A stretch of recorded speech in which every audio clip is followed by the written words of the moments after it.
Hello, welcome back to Seconds Out. My name is Ayman Khan, joined by boxing promoter Dmitry Salita. Dmitry, good to see you after a long time. How you doing? I think it's great. Get to be back on Seconds Out, talking boxing. Pleasure to have you, Dmitry. December 12th, you have a show in Flint, Michigan. Big Time Boxing USA returns. Talk me through that card and the end of the year after you've made the deal with the Zone and how that's gone, putting on these fights throughout the year. It's been going great. Big Time Boxing USA is the premier talent development platform in the United States, and we featured some great fighters, contenders, prospects uh, who have progressed through the series. And December 12th is going to be another incredible show. Adria Holmes, who's such an incredible scientific boxer, is going to be in the main event. And the co-main event is going to be Joey Spencer, who is highly regarded junior middleweight. Fought many times on PBC, on Showtime, and other broadcasts. Very popular local ticket seller as well, besides being a multi-time national champion and a very accomplished professional. Deval Smith, undefeated, super middleweight from Detroit, from the Kronk Boxing Gym in Detroit. Very talented, taking a big step up in competition. Uh, Many believe he's Tommy Hearns 2.0, but we'll see in this fight if he lives up to the billing. Samantha Worthington, co-promoted by Clarissa Shields, rated number 2, 3, 4 across the sanctioning bodies. She's in the same weight class as Amanda Serrano and Katie Taylor. So gunned up for the winner of that fight. She's very talented. Again, had an incredible amateur career, was Clarissa's teammate. Uh, and we have some surprises for the event as well. We just made a big signing, a heavyweight signing that we're going to announce next week. He's going to be part of the show. Uh, it's going to be a great talent-packed night of boxing, and I urge fans in the United States as well as those in the UK to check it out. Absolutely, and looking forward to that announcement as well too. I'll keep my eye on that. Dimitri, I wanted to get some updates on your fighters. First of all, Vladimir Shishkin came up on the wrong end of the scorecards against William Skull, and for what it's worth, from what I saw from the reaction, a lot of people felt that that shouldn't have been the case. I heard that you were going to try and make something of that. Has there been any updates in terms of getting the IBF to overturn or get a rematch, whatever the case may be? We've made an appeal, waiting for it should come should be available. The update of that appeal should be available very soon. I believe that they sent the fight to neutral officials to have them score the fight, which seems to be like the right thing to do, and just waiting to see how they scored it and what direction that'll go. I believe that Vladimir is the IBF champion of the world. Um, he won the fight fair and square. CompuBox had him landing and throwing twice as many punches as William Skull. He almost knocked William Skull down in 12th round, and the German judge had it 10-8 for William Skull. So, it just goes to show you how many discrepancies there were between what happened in the ring and the actual scoring. And sometimes people say, you know what, it's a hometown decision. It's part of boxing. It's boxing, man. It's just boxing. So I really despise that because for the sport of boxing to grow, to make an example, if you run 100, if winning your first place of running 100 meters is 10 seconds, it should be 10 seconds in the United States, in England, in Germany, China, all over the world. So the fact that a fighter will be considered a winner in one place and not another place, that doesn't make any sense. We have to raise the sport of boxing, and uh, as the sport of boxing is going through these changes and looking for new ways to showcase itself on different platforms, Netflix is getting into boxing. We really need to have transparency and accountability. And it is my belief that we'll have that in the Williams Club versus Vladimir Shishkin fight. I look forward to an update on that one. Can I ask you for an update on Clarissa Shields as to when she returns to the boxing ring? Yeah, so Clarissa Shields' movie, The Fire Inside, is coming out December 25th, the biggest release date of the year. It is. I just saw it last week, actually. They had a private screening here in Detroit. Absolutely incredible. One of the best boxing films I've seen in recent years. I mean, just a fantastic, unbelievable movie, and makes you admire and root for Clarissa Shields even more to see what she's been through, what she's overcome growing up in Flint, Michigan, and some of the challenges that she's had just surviving. Uh, and not only is it a great film about Clarissa, it's also a great film about boxing and about sports, and goes to show you how productive and positive sports is as an after school activity for kids and teenagers from all walks of life. Certainly for ones that come from challenged backgrounds and cities and neighborhoods. And obviously I'm also a product of an after school boxing program. So really an incredible film. And I believe that the sport of boxing, and particularly Clarissa Shields' brand, is going to grow leaps and bounds after it comes out. And with that, we're planning a return for her to the ring early next year. So January, February is what we're gunning for.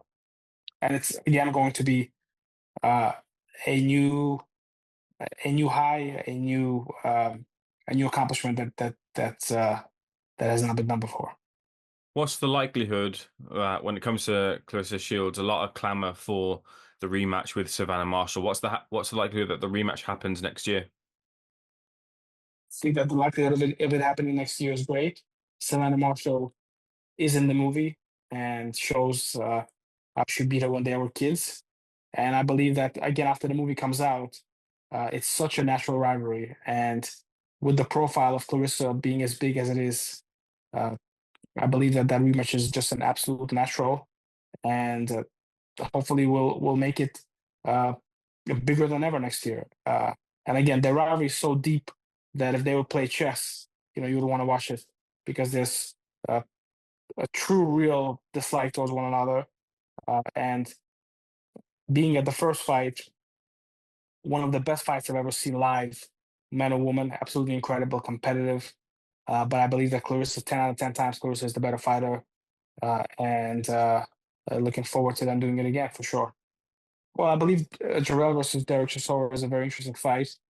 Two big personalities that are not shy about what they think, and I believe uh, great fight in the UK, big pay per view, and yeah, certainly makes a lot of sense. And a fight that we've been working on making uh, in prior years. I want to get your thoughts on as well. Whilst Daniel Dubois searches for an opponent, we're being told that it's likely to be someone in the top 15 rankings. That features one of your former fighters, Otto Wallen. What do you think of the prospects of Otto Wallen getting that opportunity to fight Dubois?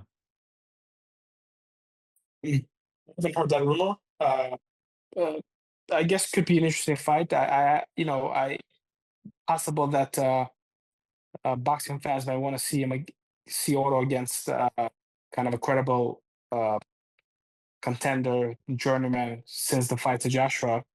But there's so many great fights being made in the heavyweight division that uh, that uh, uh, that there's not a lot of quality opponents left to make quality fights, uh, which is a good thing because it shows that there's so much competition going on.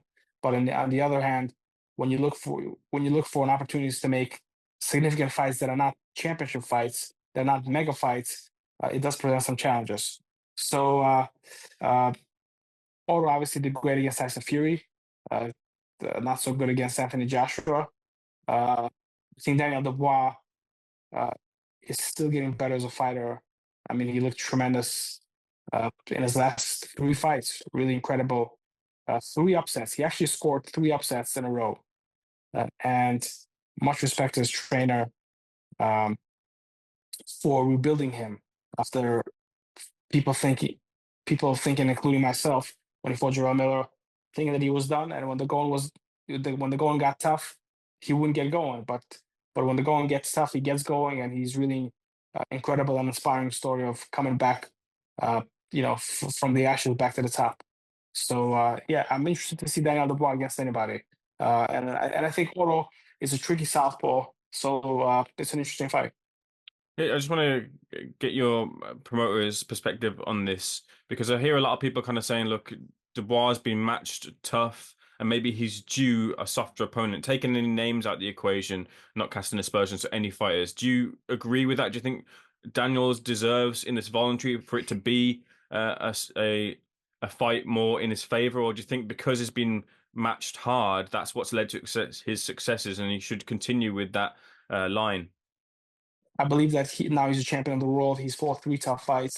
I do believe that he can fight somebody that's uh, on paper at least not a 50-50 fight. But one of the reasons why heavyweight boxing is so exciting is because uh, even though they're favorites, you never know. And Buster Douglas, Mike Tyson's fighting tonight, so Buster Douglas versus Mike Tyson comes to mind. Evander Holyfield versus Mike Tyson also originally was not Mike Tyson was a big favorite. So there's always big upsets in heavyweight boxing, but I do believe that Daniel Dubois kind of deserves a victory run and kind of a stay busy fight. Maybe him versus NGANNOU would be an interesting one as a crossover. And Ngannou obviously had good times and bad times in boxing, but it will be something that may be worthwhile to make. And certainly against anyone in the top 15. Obviously, would love to make him against Jermaine. I've been hearing rumors of fighting Joseph Parker. I believe that's a big fight and a fight that should marinate a little bit. But yeah, as a boxing fan, I would like to see Daniel Dubois against anybody, and he deserves a build-up fight, an opportunity to build his name and to promote him to a greater audience. And in a fight where he showcases his talent, his abilities. I'm glad you mentioned Ngannou because off of the back of the video, I don't know if you saw that Deontay Wilder put out recently announcing that he's coming back and he's gone back to the drawing board and looked at where he could improve, and he's raised his mentality here. There's a lot of kind of whispers that maybe Wilder and Ngannou might square off. Do you think that's a good fight for the both of them? No, I don't think so. I think that Deontay Wilder needs to rebuild himself as a boxing fighter, and if he wants to come back to the level of a championship boxer, he cannot fight somebody like an Ngannou who's an MMA fighter. He needs to fight. He needs obviously a softer touch. It's up to him, but he needs to fight a real boxer that has some credibility, where he himself can feel good about the win, and he can himself evaluate whether he still has enough left in the tank to compete with the best fighters in the world, or whether he just wants to, sail into the sunset. I've heard him say that he had a broken or an injured hand going into the fight. So who knows? But in heavyweight boxing, people have 9 lives, Hmm. and we see with Anthony Joshua, see with Daniel Dubois, see with Jarrell Miller. Uh, so it wouldn't be out of the ordinary for Deontay Wilder to come back and to again reign, supreme in heavyweight division. He's a big puncher. I believe that Malik Scott, his trainer, has done a good job with him, and I believe that Deontay has learned some good boxing. Uh, uh, and with he probably needs 2 or 3 wins to get himself back on track. And certainly, his fight with Anthony Joshua is always interesting. He's never fought Usyk. That's interesting. Against Jarrell, there's a lot of big names in the division where he can find an interesting dance partner where fans will tune in. We started off at the top of this I interview. want to make a joke and say Jake Paul. I don't know. Well, we'll see what happens tonight. This interview we're going out Right. after the fight with Mike Tyson. I say fight, but we don't know what we're going to be seeing unfold in front of our eyes. Anyway, moving on. We started off at the top of this interview talking about your show on DAZN, and recently DAZN have acquired Frank Warren and Queensberry Promotions shows onto their list of promoters putting shows on that platform. Yeah, just your thoughts on Frank Warren joining DAZN and your feelings on DAZN kind of looking to bring more promoters and be the home of boxing, whether it be in the UK, US, or worldwide. I think it's a great sign. Frank Warren is one of the biggest, best promoters, maybe the best active promoter in the sport right now. Uh, and I think he's a great operator. Build up a lot of champions, build up a lot of superstars. Certainly, for the UK market, his rivalry with Matchroom, I think, is very healthy for the sport. Very healthy for them to be on the same broadcaster, to make the biggest and the best fights for the sport of boxing to grow. And yeah, I'm very happy about it. It's good for the sport. It's good to make the biggest and the best fights, and the Zone is doing a fantastic job in in lining themselves up with the best in the game.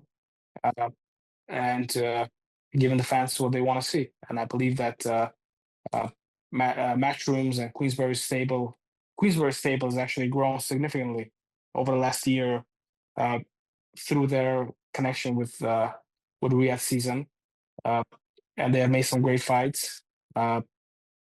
We fought on their event in Riyadh on December 23rd. Very great experience.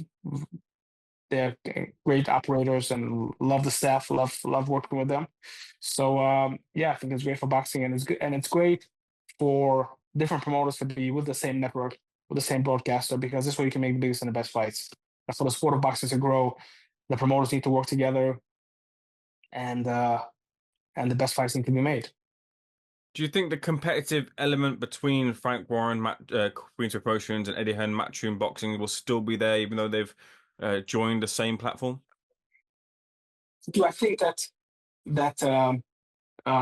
there's probably, even though there's peace, I do believe that there's probably natural competitiveness within both companies towards one another, and they're really competing for the UK market in a way. So yeah, and I think it's good. I think it's healthy. I think as long as, most importantly, as long as the fights get made, I do believe that it stirs some interest and makes people tune in, because Eddie, is a celebrity in his own right. Not as much as Frank Warren, but Frank Warren, I don't know how he's in the UK, but he probably is a celebrity in the UK. And there's this interesting dynamic of an older, established promoter and this kind of young guy coming onto the scene with his father's business, and trying to make a name for himself. So it's an interesting dynamic. Obviously, Eddie is a great promoter and speaks well. So I think that, and so does Frank. But have different styles of delivering messages, have different styles of promoting events, different styles of promoting events. But I believe that overall it's healthy for the sport of boxing. Certainly healthy for the UK.